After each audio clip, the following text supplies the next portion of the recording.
Yo! Hey there. Hey, welcome. This is the Multisport Mojo podcast. Welcome to all you triathletes, swimmers, riders, runners, newbies, and 10-timers. Hey.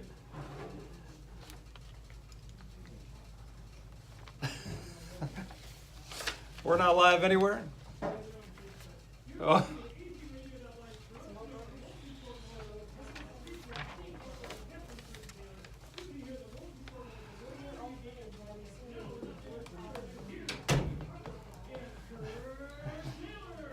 Hey everybody, hey. Take two. That can be edited. It's all in post. Hey, welcome to the Multisport Mojo podcast. Welcome to all you triathletes, swimmers, riders, and runners, newbies and 10-timers, 8-hour finishers, or 16-hour survivors. We're age group gurus doing the homework, gathering the insights, answering your questions to make you faster, fitter, and fresher in multisport training, and especially on race day.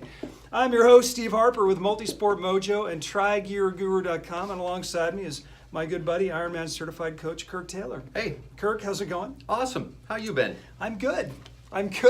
Hey, before we get started, we just want to send out a couple of reminders. Remember to subscribe to our YouTube channel for more content. That's Multisport Mojo. We want you to like us on Facebook at Multisport Mojo. That's all one word. Follow us on Twitter at hashtag Multisport Mojo. So do all of the socials, and you'll stay up to date on all of the content. And then go to TriGearGuru.com for more triathlon content. Running, go to RunGearGuru.com. Biking, go to RideGearGuru.com. And swimming, go to SwimGearGuru.com. We'd also like to thank our sponsors, Try Hard. Oh man, that's much better. Try Hard Triathlon Coaching. Contact Try Hard on their Facebook page at Try Hard Coaching. AZRadio.live. We also do microphone placement coaching.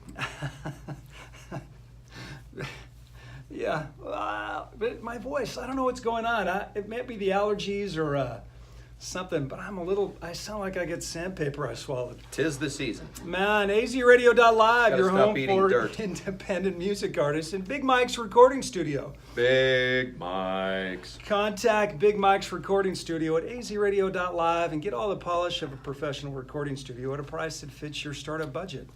Kirk? Speaking, of a professional recording studio. Oh man, digging the lighting in here. It's happening. So each week, it's happening. This place is looking up. This is for real. It's looking up. This got is the for real. wood. We got your wood paneling on the walls. We'd show you. We should. Beautiful. One of these podcasts in the future, we'll flip the camera around, show you Jimmy behind the glass. Yeah. And so really, Good this stuff. is pretty slick. Yeah. This is pretty slick. If I can play the drums, you can play the drums, but you can see. Well, maybe we'll have you play the drums for us sometime. Okay. If we get 100 viewers, I'll play the drums. All right. Well, you're on. 100 viewers. You're on. Hey, we've got the Ironman Oceanside 70.3 race coming up in a couple of weeks. And we've done that quite a few times. And so we thought we'd put together a podcast on tips and tricks for this race.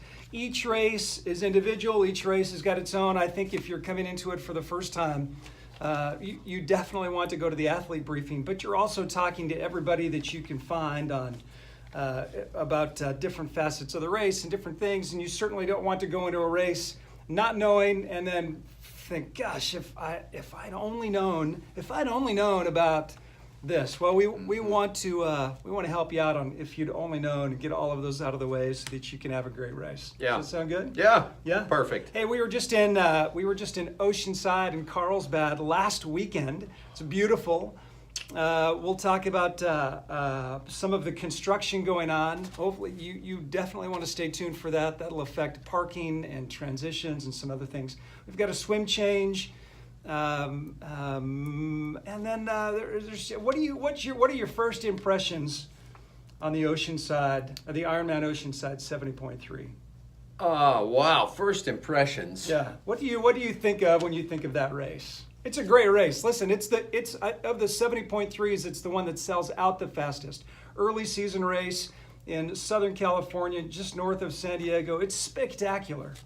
All the pros come out. It's a great race. It really is a great race, amazing venue, very, very unique run course right next to the ocean. You'll have waves, I suppose, depending on the tide, but you'll have waves crashing up against the sidewalk that you're running down. You'll get a little bit of ocean spray as you're coming into the last part of the run. The last segment is right along the ocean. It really is absolutely spectacular. Bike ride, awesome. You see the ocean for a lot of the bike ride, and then there's some real challenging stuff on the bike. The venue itself, transition, where your supporters are going to wait, where you'll have family and friends. It's awesome. I mean, Really it's right there on the beach. Yeah. Oh, it's no wonder this thing sells out as fast as it does. Right. I think I don't know if there's a most popular. I think Ironman has polls and some different things. I don't know if I've seen a most popular. We'll have to check on that. But I know it typically sells out. It opens at midnight. It's gone before 6 a.m. Its slots are gone. Hey, let's talk about if this is your first time or if you've done it a time or two, and we want to get you there fast and fit and fresh coming across the finish line. So let's talk about some of the things we've learned about the Ironman Oceanside 70.3 race, and see if we can give you some tips. Okay, race day is on a Saturday. So travel, I know that switches up. Many races are on Sundays, and so people are able to travel in on a Saturday and bolt out on a Sunday. This race is on a Saturday. So just be mindful as you plan for the week and you travel in. This is a half Ironman race. So I think for full Ironman races, you want to get there a couple of days ahead of time, and they really bank on that. For a half Ironman, getting there Thursday night and being there all day Friday for setting up T1, T2, even getting there, if you're traveling in, getting there Friday morning totally works. You're good to get to athlete briefings, check in, rack your bike, and all of that. Good. Could be a little frantic Friday, but if you know what you're doing, not a problem. If it's your first rodeo, then you might want to get there on Thursday. Yeah. I would definitely get there on a Thursday if this is. I would agree. And we've done it a number of times, and I like getting there on Thursday, waking up Friday morning, going on a test run, and then being able to work your way through the day. Yeah. Okay. Hey, and it's so gorgeous. I mean, why not? Why not go on the Thursday? Especially if you've got digs like we had last time we were there. So let's talk about this. This is one of the things that we've learned about doing this race. The first time I did it, I don't know, 4 or 5 years ago, I just picked a Marriott hotel-ish property, and it was like half an hour away from the race, and it made going back and forth in the Southern California area a little challenging. Yeah. Year 2, we got a condo right on the Strand at the fact the run course goes right by the corner. It's I don't know, it's a 3/4 mile walk to the pier. We're not telling you where it is or the name of it. Oh my gosh. Well, I'll tell you what, they're condos. You'll have to message us and subscribe to the channel. Yeah. And then we'll give you the condo location. It's killer. So the condos we stayed at were in between the pier and the marina. The pier is where the finish is. The marina is where the start and it's where the swim is. It's where T1 and T2 are centrally located. So to be able to walk to everything, both for pre-race, for expo, for reg, for racking, for transition setup, for race morning, to be able to get up, throw a backpack on and a hoodie and walk over to start after the race, and then for family, you talked about it, family can walk around and chill. It makes it a vacation and not like your family's out there doing race support. It's amazing. It was really amazing. In fact, that might be the biggest aha for me for this race in the last 4 or 5 years, was picking where to stay. Doing that right. Oh man, oh man. It makes such a big difference. I got lucky. They found the spot. I had a couch. Oh, hey, dude. That was the best couch I've ever stayed at. And the condo, amazing. Our condo was on the beach side. The patio walked out onto the beach. Yeah. Oh my gosh. It was killer. Yeah. There's a little rock wall, and again, depending on the tide, you had waves, crashing up onto the backyard. The first year we got this condo, the patio looked out over the run course, so families didn't even have to go out and find you on the run. They knew you were going to pass by them 6 times. Right. So they just stayed out with drinks and sodas and watched from the patio. It was fantastic. Yeah. So biggest tip is to find a spot in Oceanside that you can centrally locate and walk to everything. Yeah. It's hard enough to park. Now, this is what we found last week. There's a major parking lot, big parking lot, public parking lot that is right off the pier. That's all under construction. I don't know what they're building, a hotel or something. That whole big square of parking is gone.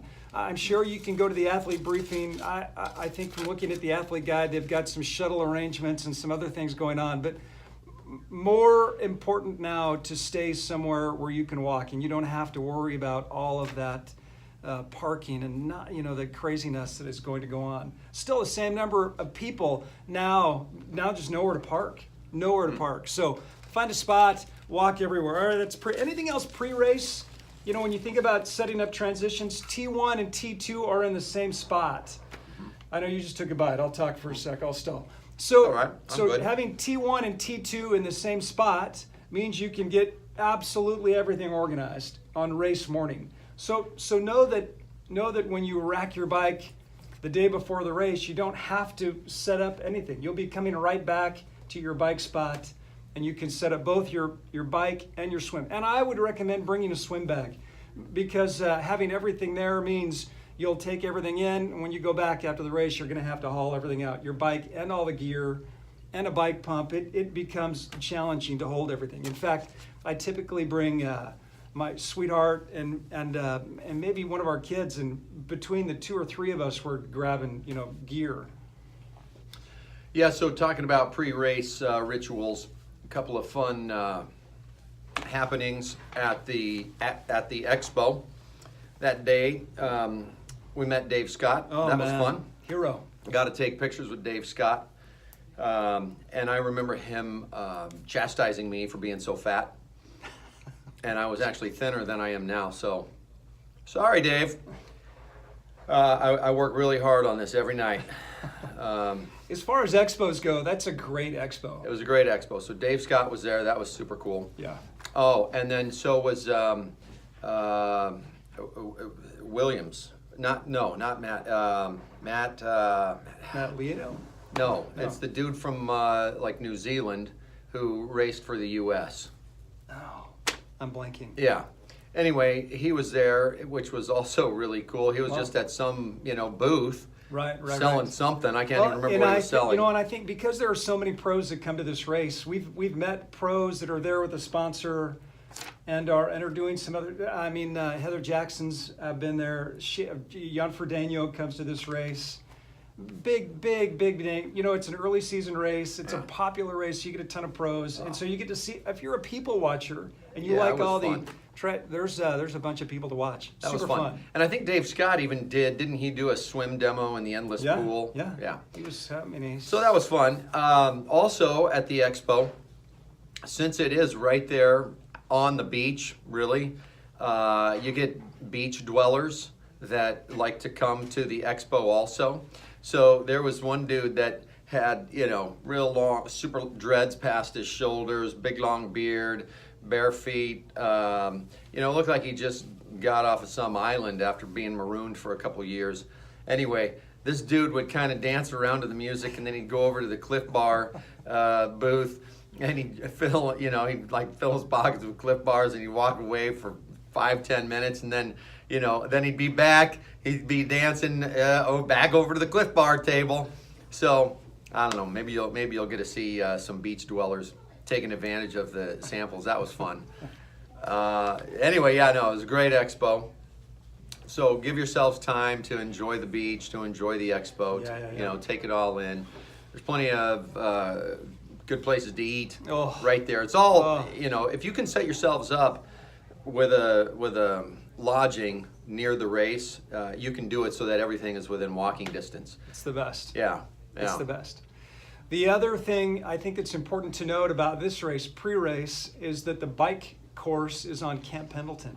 And because of that, you can't ride it pre-race. So don't get to this race thinking I'll run part of the run course, which you can do here because it's up and down the Strand and up into neighborhoods from the marina and back and forth. But you can't do that on the bike course. So don't plan on getting to ride it. It's kind of Right. a bummer, but Yeah. Well, let's talk about the course then. all right. Right. Let's talk Anything about the else swim. on pre-race? No, that's all I can really think about. Lodging, knowing that you can't ride, and then T1 and T2 in the same Make sure you bring spots. sunscreen. Make sure you bring Well, sunscreen. man, that's what I was gonna. As soon as you get out of the water, that was gonna be my first. Well, I'm saying even suggestion. just walking around the expo and the beach. I mean, the last thing you want to do is end up with a big old sunburn the day before the race. Smart. It's Right. very smart. So, All right, let's talk about the swim itself. The swim has recently changed. It used to be in the marina at the boat ramp start. You'd go up and around the jetty and then come back. Now it starts on the other side of the jetty on the beach, and then you swim up and to the right around the jetty and then back into the marina, up the boat ramp and into T1 and T2. Now, when you hear beach start for an Ironman, you may be thinking that this is a mass start. This is not a mass start. It's a rolling start, so it takes a little longer. Just be aware, you self-seed per how long you think it's going to take you, and then they just stream you into the water one by one, two by two. But it takes a little while. So It does take a while. tips on the swim. Knowing it's an open water swim, but you're not going. It's not like when you think of open water like Kona. You are going out to where you'll get some swells, and you'll hit swells as you go around the jetty. So be aware of that. but pretty mild swim, really. I mean, for an ocean swim. Right, colder Yeah. in the morning. It's going to be a wetsuit legal race. Yeah. Get your $1 pair of flip-flops that you can throw away. That's my go-to Yeah. for this. You're going to be waiting in line a long time. As a matter of fact, we were standing there in line and we watched a whole lot of athletes finish the swim and run past us while we're still standing there waiting to even get in the water. They come, running past us Yeah. to get on their bikes. Yeah, flip-flops, major. If you don't have them, get them. To be in bare feet and wait for 45 minutes, an hour, man, it's the pits. It's the pits. Yeah, which it sounds like that's not going to happen anymore. They've changed the course, so you're not going to see athletes getting out of the water running past you because the T1 is a different spot Yeah, it's on the from other where side you of the enter. jetty. But you'll Yeah. still be standing there for 45 Oh, hour yeah. and a half, waiting. Awful. So be comfortable, right? Either that or swim faster. You- And Any seed other yourself at the beginning. Any other thought? Listen, I know it's a wetsuit legal race, but I'm surprised every time we do Oceanside. I'm in a full wetsuit. I'll see guys in shorties. I'll see guys in sleeveless. I'll see guys, in swim skin. I'll see guys with booties and a cap. You see everything, and so know that it's going to be colder on the cold side of the wetsuit legal race, but you want to be comfortable. Yeah, I say wear the wetsuit. If it's legal, wear it. Oh no! Oh yeah, no. I'm saying wear the wetsuit, but don't Yeah. get like I wasn't getting freaked out, but I'm in the group that I was walking down with on the last go around for us. There were guys. There was one guy in shorts, another guy in a shorty, another guy in sleeveless, and I was in a full. And I thought, wow, we're all going into the same water.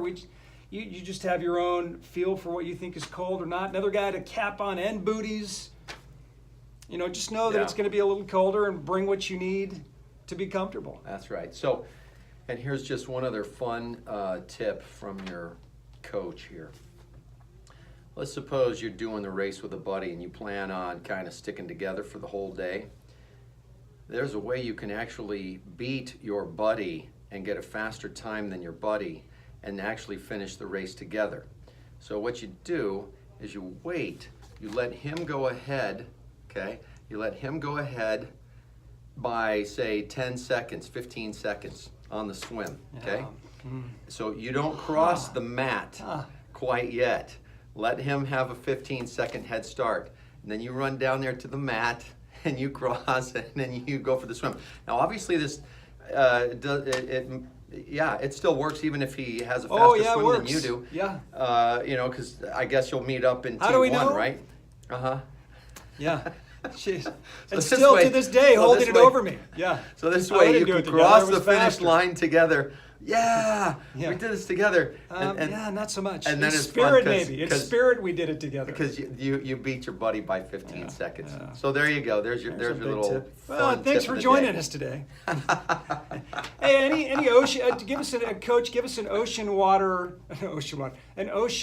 open water swim tip if you haven't swam in open water before, one thing to think about. I'd get in the water the day before just so that you are ready for the taste of the salt water in your mouth. It's a great idea. And the temperature, and just so you have some idea so that it's not a complete shock and really unnerving once you get in that water. Even if it's just your Quicksilvers and you're goofing around at the beach, get in the water. There will be a lot of people that go to the pier and swim up and around the pier. Now, that's not on the swim course. That's over by the marina. But they'll go to the Oceanside Pier and start on one side, swim out and swim down in their wetsuits just to get a feel for the water like you're saying. But you don't have to go to that extent. That's fine. Yeah, so if it's been a while or if you've never swam in salt water, get in the water, get the taste of it in your mouth. Yeah.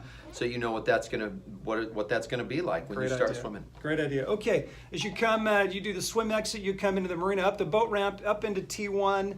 They swing you around. My best piece of advice is actually something you do the day before, and it's when you rack your bike, go back to the swim exit and walk back to where your bike is going to be. You had the best bike spot at the last time we did Oceanside ever. It was the first bike you'd run into. So you walked up the edge, boom, and there was your bike. But for me, I got to go left here, I got to go 3 over, I got to go 2 down. I was remembering, okay, I got to go to the porta-john, I got to go to the trash can, and then I got to hook a left 3 rows, and there's my bike. And I put a towel over my bike seat. So many bikes, pretty packed T1 area. Yeah, I put mine on the pro rack. I just didn't tell anybody. It was the easiest bike. It was the very first bike to find. Okay, I'm kidding. Probably I actually won't be did not put it on the pro rack. I would not do that. But it was easy to find. It was easy to find. So, I got lucky. So the day before, walk T1, walk over to your bike, and get some visuals on where to go. Anything else in T1 coming in? No, obviously there's a lot of material. Multisport Mojo is going to give you a lot of material on how to set up your transition, how to have a best transition, a smooth transition. So yeah, check all that stuff out. Yeah, the only other thing I would know is that it's T1 and T2 are combined. You're going to take your bike out and you're going to come back to the same spot. So on race morning, get your bike stuff set up and then have your race stuff set up and ready to go. I would bring a swim bag, put it all in there, put the swim bag at the end. That way when you come in off the water, bam, your bike stuff's ready to go. If you want to clip in your shoes, practice it before, but have everything all ready to go. And then have your run stuff all ready to go. Shoes, hat, nutrition, all laid out on done and set. That's the only other piece of advice. So if you've done a full Ironman and you've got bags, like a T1 bag and a T2 bag, and you've got all your bike gear in a bag, and you've got all your run gear in a bag, there's no bags. Okay, so if you're used to doing something like that, you're not going to have all that. So this is like, kind of old school triathlon, if you will, where you're just going to set everything up right there at your bike. The bike shoes, the helmet, the number belt. Make sure you include that. We'll talk about that as we get into the bike. Yeah, let's talk about going out on the bike now, because that's my number one you got to get. Knowing, again, the bike course goes through, you don't start in Camp Pendleton, but a big portion of it is in Camp Pendleton. It's the majority of it. Right, which is spectacular because you see what Southern California looked like 100 years ago before everything got built up. Yeah. You forget that you're surrounded by a metropolis. You're in the hills and you see the ocean, and it's spectacular. It is spectacular country. Rolling hills. You've got a couple of really good climbs. We'll talk about that. But number one tip for me, remember to get your number belt, because in Camp Pendleton, you've got to wear your athlete number. And they won't let you, they'll stop you going out of the bike exit if you don't have it on. And then Camp Pendleton people will be looking for you as soon as you go in, and they'll stop you. So are they still strict about not letting you have stickers on your bike? Do you have any idea if they're still they were strict all last year, wrapped up about that? And I think it's because of the Camp Pendleton deal. They needed to know exactly who you were and what. So I had to take, the little, the stickers that go on your. I had to take those off, and I like to keep them on, a little novelty. Definitely. Right? Yeah. I had to take those off. Dang it. Yeah. So in case you're worried about that, bring a little bit of duct tape. Just cover them up. Yeah, cover them up. So you don't have to take all those. Yeah, I think the other thing I remember about the bike was that at mile 39, I think it is, at mile 39, you've got, and they'll talk about this in the athlete briefing, but they've got a speed limit. And they bring you down to 20. Oh, there's two things. The speed limit, and they are serious. You get to the top of a peak at 39, and then you've got a really serious descent. The very first year that I did Oceanside, they had bed mattresses along the edge of this descent because I don't know if it's legend or myth or I don't know what it was, but it got everybody's attention that somebody had, off the edge of this thing flying down, and they didn't finish the race. Well, we know where they finished. Yeah, they died. Like on this, right? So they had mattresses along this edge, and they've got you going 25. Some guys will still fly by you. They will pull you aside and pull you from the race. DNF, instant. They've got lights and meters. They've got speedometers. Your 40, 50 slow down, and mats. In fact, you'll finish the race, but they know who you are coming over the timing mat, and they'll cut you. Yeah. Right? Yeah. Let's see. So make sure you take that speed limit seriously. Seriously. The second thing on this race course is you never really get far away from people. You stay pretty bunched up all of the time. And they take drafting pretty seriously at this race. And I've ridden by people and been alongside people that have gotten drafting penalties. It's not really a big deal in other Ironman full or halves that I've done, but in this race seems to be a big deal. So be careful in this race. Any other thoughts on the bike? Yes. It's there are a couple of really good climbs. So I guess it may be a little late now for you to get those climbs in on as far as your training is concerned, but be ready for a couple of really good climbs. I mean, one is will get your attention, and then there's like another one or two more. Yeah. You're thinking you're done, and then no, there's still more. Yeah, right. It's climb not just a bike course with rollers. In fact, I'll tell you what. Here's what would be my advice: is get a new cassette. Get a cassette with more teeth to make it so you can spin faster in that lower gear. Man, you're up on your pedals. On the major climb, it'll get your attention. A lot of people are off their bike and walking it. Yeah. You don't want to be that guy. Right? It is like just go up slow and steady, and you'll get to the top eventually. No, And good. then there are It's a good headwinds climb. all the way in. It takes you up, and then you come back, and there are headwinds all the way in. So keep your head down. Super go fun on. bike course, an opportunity to see, a little behind the scenes of a Marine base. Right. Which is, it's really cool. I was kind of surprised at some of the things we saw. They've got a big, huge pool with a high dive, and I wasn't expecting that, like big old platform. Yeah, I mean, Tanks, it's just all kinds of soldiers everywhere. So say hi to the soldiers when you go by. Say thank you. Yeah. That's good karma, and you'll see a lot of them, and they're all respectful. No, it's a good bike. I mean, it's a good bike. It's not just, flat and just monotonous. Yeah. There's a lot to take in on that bike course. Yeah. Stay hydrated. It gets warm, and then sunscreen again. Every time you can hit sunscreen. I don't know what it is about Yes. that race. Yeah. You get sunburned really easily. Yeah. I mean, just because you're in San Diego and maybe you get lucky and you get a little cooler day, right? I would be doing the sunscreen for sure. It does. It is. Yeah. We've got a couple of minutes left. I want to make sure we get everything in. Yeah. I think that I've been surprised every year at how warm I feel, or how hot I feel at about halfway through the run and at the end of the race. You are looking for shade. As cold as it is in the morning, and chilly in the mornings for sure. And it's warm in the afternoon. So stay hydrated, sunscreen. Yeah. Okay, going out, you come back into T2, it's in the same spot. You get shoes and hat, boom, you head out, sunscreen number 1. Any other thoughts on the run course? Fun run. It is a fun run. You'll go past some really pretty homes, some nice neighborhoods. Yeah.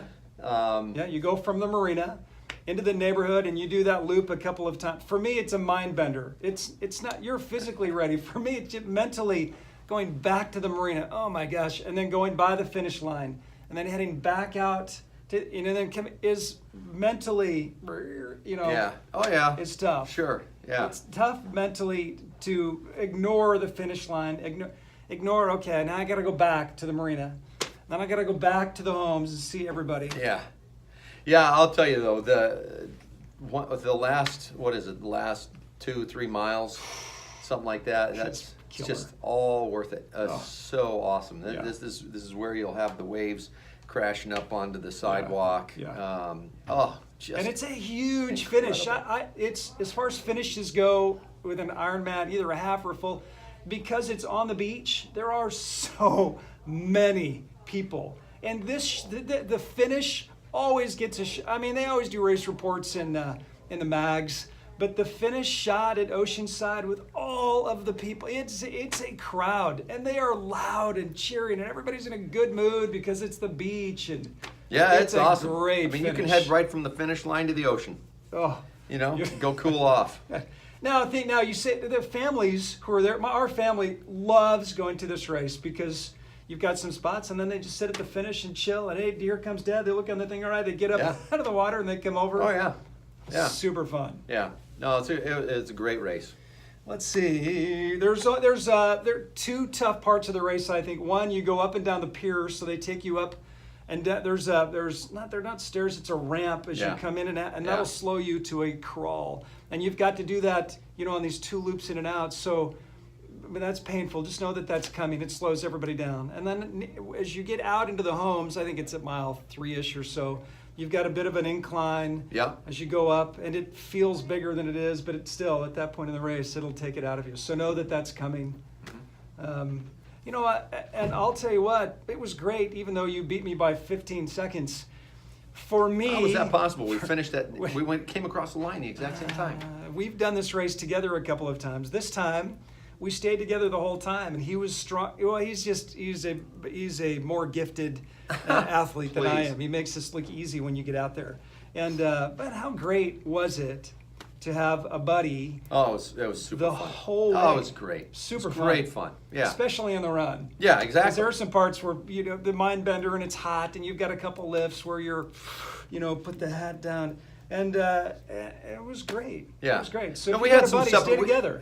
We had some separation on the bike, but we're able to find each other before we headed out on the run. Yeah. And just had a great time, had company the whole way. Yeah. Had fun messing with the other athletes and have fun with the volunteers and there was a great sense of community at this race. Oh yeah. You never really ever get away from athletes. On the run anyway. The run, it's not like one of these run courses where you're kind of out in the wilderness a little bit. Oh no. Or you're on some isolated sidewalk on the other side of the lake or something like that. It's not like that at all. You're in a pretty populated area the entire run.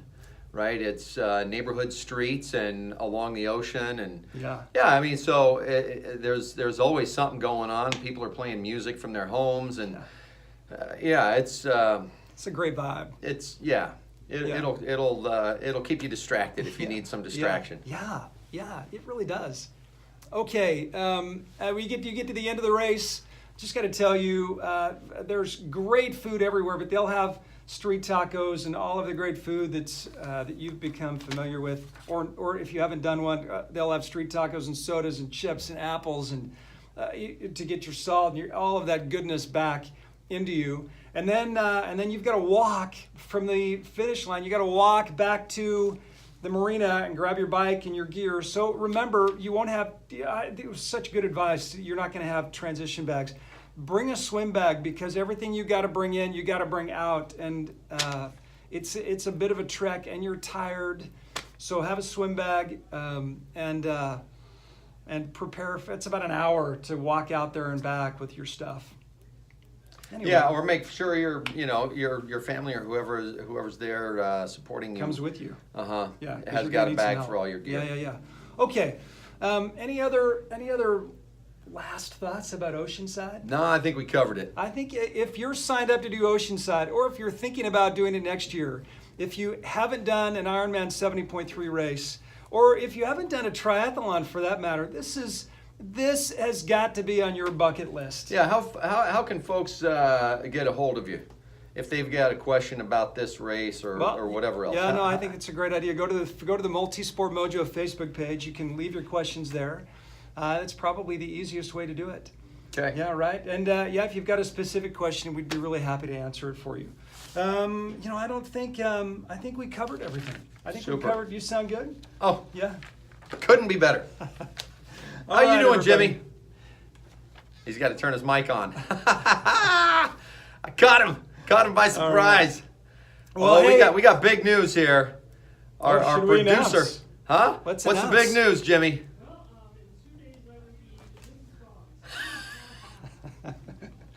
So if you didn't hear it on the Facebook page, our producer, flip it around behind the glass, is getting married in 2 days. So Jimmy, congratulations. Yeah, you're welcome. Hey, everybody, thank you for tuning in. Remember to like us on Facebook at Multisport Mojo. That's all one word. Follow us on Twitter at #Multisport Mojo. And go to trygearguru.com for more content and insights and great prices on everything triathlon. Thank you to our sponsors, Try Hard Triathlon Coaching, AZRadio.live, and Big Mike's Recording Studio. This is Mike's. the Multisport Mojo podcast. We'll see you next time. Adios.